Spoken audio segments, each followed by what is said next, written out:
तो दोस्तों आज की वीडियो में आप लोगों को मैं बताने वाला हूं कि अगर आपने सेल्फ सर्वे के माध्यम से आवेदन कर दिया है यानी सर्वे फॉर्म भर दिया है प्रधानमंत्री आवास योजना के लिए, तो उसका सत्यापन कैसे होगा, कौन करेगा सत्यापन, सबसे पहला सत्यापन किसका होगा। तो दोस्तों इसी की जानकारी आप लोगों को मैं इस वीडियो के माध्यम से देने वाला हूँ। ठीक है, तो आप लोग इस वीडियो को पूरा देखिए। तो दोस्तों मैं बता दूं कि अगर आपने सेल्फ सर्वे के माध्यम से आवेदन किया है तो उसका सबसे पहला जो सत्यापन होगा एआई के माध्यम से होगा। फिर इसके बाद जो सत्यापन होगा, अगर आप सेल्फ सर्वे के माध्यम से आवेदन किए हैं तो उसका जो सत्यापन होगा, ठीक है, सर्वेयर के द्वारा होगा। तो ये सबसे पहला जो सत्यापन होगा सर्वेयर के माध्यम से होगा, क्योंकि आपने जो सेल्फ सर्वे के माध्यम से आवेदन किया है, फॉर्म भरा है, तो उसका डाटा जो होता है कहाँ पर जाता है, सर्वेयर के उस ऐप में जहाँ से वो जो है सर्वे फॉर्म भरता है। ठीक है, जब वो अपने ऐप को लॉगिन करेगा तो वहाँ पर वो पूरी लिस्ट आ जाएगी जितने लोगों ने सेल्फ सर्वे के माध्यम से आवेदन किया होगा। तो उस लिस्ट को देखेगा, पूरा डिटेल पढ़ेगा और उसमें मोबाइल नंबर भी रहता है। हो सकता है कि मोबाइल नंबर से संपर्क भी किया जाएगा। अगर सर्वेयर नहीं समझ पा रहा है कि इनका घर कहाँ है तो फ़ोन से भी बात करेगा और इसके बाद जो सत्यापन के लिए आपके घर पे सर्वेयर जाएगा। ठीक है, और वहाँ पर आपकी स्थिति जैसी भी होगी, आपके मकान को देखा जाएगा तो उसके द्वारा आपके घर का जो है सत्यापन होगा। ठीक है, तो दोस्तों देखिए, जो सर्वेयर के माध्यम से फॉर्म अप्लाई किए जा रहे हैं उसमें सर्वेयर के द्वारा पुनः सत्यापन नहीं होगा। उसका जो सत्यापन होगा फिर जिला स्तरीय टीम करेगी या ब्लॉक स्तर की जो टीम होगी उसके माध्यम से की जाएगी। ठीक है, क्योंकि सर्वेयर के माध्यम से तो पूरा देखकर उसकी स्थिति जानकर, ठीक है, वो आवेदन किए गए हैं, तो इसलिए फिर उसको दोबारा सत्यापन करने की ज़रूरत नहीं होगी।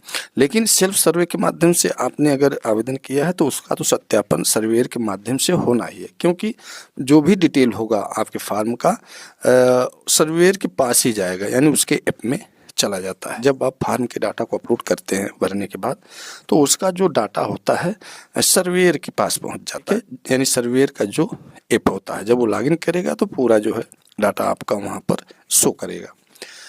तो दोस्तों यहाँ पर आप देख भी रहे हैं कि सर्वेक्षण रिपोर्ट में सभी स्व सर्वेक्षण मामलों को अलग से संग्रहित किया जाएगा और पोर्टल पर उनकी रिपोर्ट सहायता प्राप्त सर्वेक्षण यानी असिस्टेड सर्वे जो होता है मामलों से अलग रखी जाएगी। दोनों की अलग अलग लिस्ट बनाई जाएगी। सर कितने सर्वे सर्वेयर के माध्यम से किए गए हैं, कितने सर्वे सेल्फ सर्वे के माध्यम से किए गए हैं, दोनों का जो लिस्ट होगी, डाटा होगा, वो अलग अलग रखा जाएगा।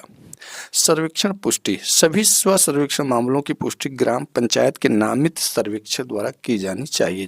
जितने भी फॉर्म सेल्फ सर्वे के माध्यम से अप्लाई किए गए हैं उनके फॉर्म का जो सत्यापन होगा वो सर्वेयर के माध्यम से यानी सर्वेक्षक के द्वारा की जाएगी।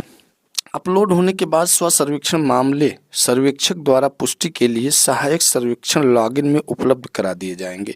जितने भी डाटा होंगे, ठीक है, जितने भी फॉर्म सेल्फ सर्वे के माध्यम से भरे गए होंगे उनके डाटा को जो कहाँ पर उपलब्ध करा दिया जाएगा, सहायक सर्वेक्षक लॉगिन में, यानी उस ऐप में जहाँ से सर्वेयर द्वारा जो है सर्वे किया जाता है। ठीक है, तो उसी ऐप में इनकी भी लिस्ट पहुंच जाती है, इनका भी सारा डिटेल पहुंच जाता है। जब वो लॉगिन करेगा ऐप को तो उसमें सब कुछ दिखाई देगा और उसके बाद वो अपनी जो जांच की प्रक्रिया है, सत्यापन की प्रक्रिया है, उसको पूरा करेगा। ऐसे सभी पुष्टिकरणों के लिए सर्वेक्षणकर्ताओं के चेहरे का प्रमाणीकरण आवश्यक होगा। जब भी वो सत्यापन के लिए जाएगा तो वहाँ पर जो प्रमाणीकरण होगा उस फॉर्म का जिसका भी सत्यापन वो करेगा उसमें चेहरे का प्रमाणीकरण जरूरी है। और किसके चेहरे का प्रमाणीकरण होगा, सर्वेक्षणकर्ता जो सर्वेयर होगा। ठीक है, उसका फेस स्कैन भी होगा, उसके बाद ही सत्यापन होगा। किसी भी स्व सर्वेक्षण मामले की पुष्टि करते समय सर्वेक्षक को डिजिटल साक्ष्य और एक घोषणा पत्र प्रस्तुत करनी होगी।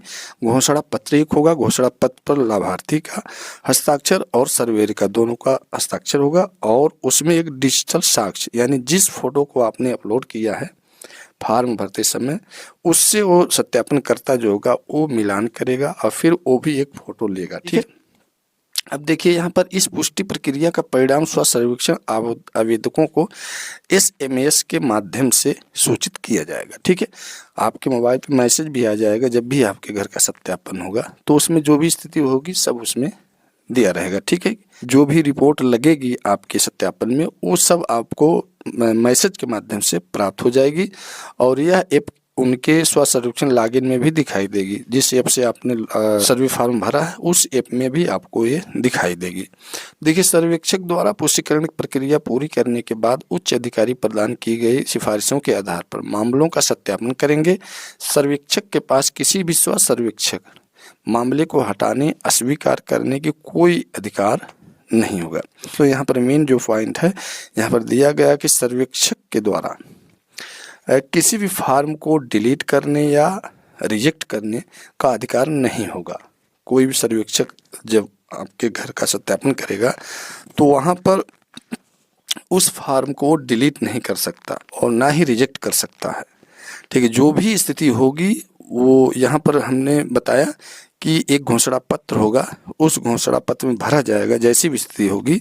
ठीक है, फिर उसको जो सर्वेक्षक होगा फॉरवर्ड करेगा आगे, उसके बाद ही कुछ उसमें होगा कि हाँ उनका नाम इस लिस्ट में होना चाहिए या नहीं होना चाहिए, क्योंकि इस सर्वे में ग्राम पंचायत की बैठक भी होगी, उसमें सभी सदस्य भी होंगे, तो उसमें डिसीजन लिया जाएगा कि यहाँ कितने लोग पात्र हैं। ठीक है, ये नहीं कि केवल सर्वेयर के द्वारा जो लिस्ट भेज दी जाएगी वो कंप्लीट हो जाएगी। ठीक है, वो मान्य हो जाएगा, ऐसा नहीं है।